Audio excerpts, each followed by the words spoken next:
شیطان کے حیلے، اس کے حربے بہت زبردست ہیں۔ اگر ہم نے ذرا بھی غفلت برتی، اگر ہم نے ذرا بھی لاپرواہی دکھائی، وہ کب ہمارے دین کے کام کو دنیا میں تبدیل کر دے گا، کب ہمارے ثواب کے کام کو گناہ میں تبدیل کر دے گا، ہمیں اندازہ بھی نہیں ہوگا۔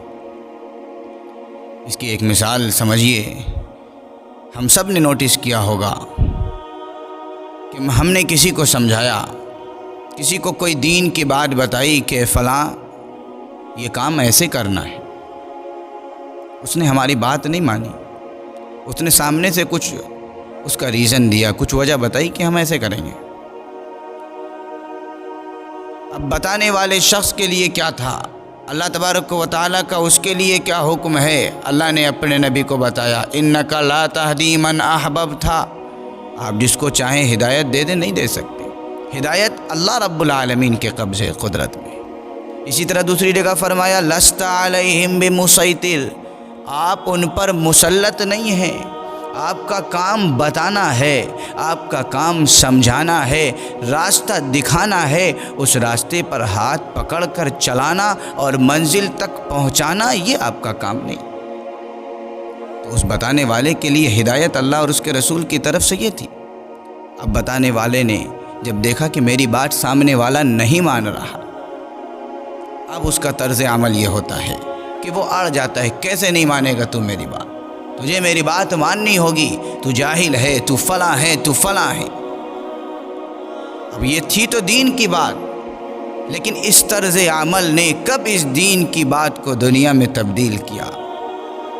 اب اصلاح غرض نہیں رہی، اب بتانے والے کا ایگو آ گیا، اب بتانے والے کی بات اس کی ذات پر آ گئی کہ میں نے کہا اور تو نے نہیں مانا، ایسا کیسے ہو سکتا؟ تجھے ماننا ہی پڑے گا، تجھے یہ کرنا ہی پڑے گا۔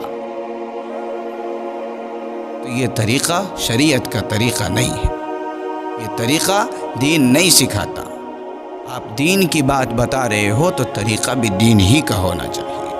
اگر آپ نے دین کی بات بتانے کے لیے طریقہ دین کا نہیں رکھا تو شیطان اس میں سے دین کا نام و نشان مٹا دے گا۔ آپ نام تو دین کا لے رہے ہوگے، لیکن ساتھ میں تمہارے اوپر گناہ ڈالا جا رہا ہوگا۔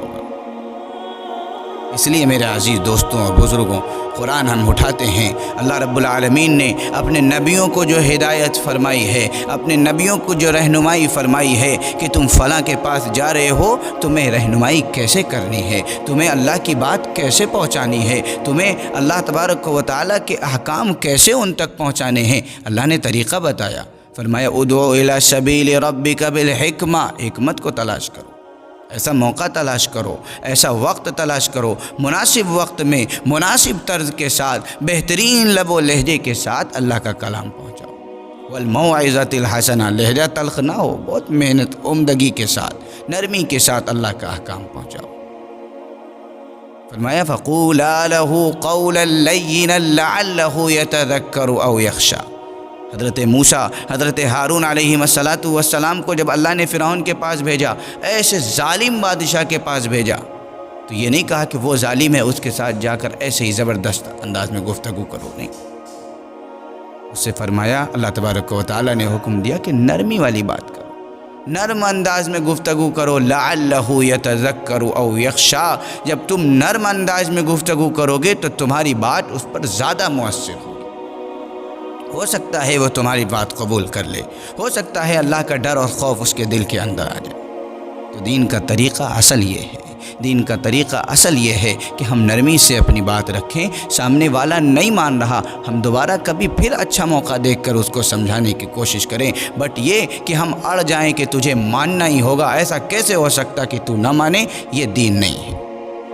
شیطان یہاں سے دین کو سرکا لیتا ہے، شیطان یہاں سے دین کو نکال لیتا ہے، اور ہم گناہ کے کام میں ملوث ہو جاتے ہیں۔ ہماری اپنی ذات، ہمارا اپنا ایگو، ہمارا اپنا غرور، ہمارا اپنا گھمنڈ اس میں آ جاتا ہے، اور پھر انسان دین کی بات کرتے کرتے کرتے کرتے گمراہی میں جا کے پھنس جاتا ہے۔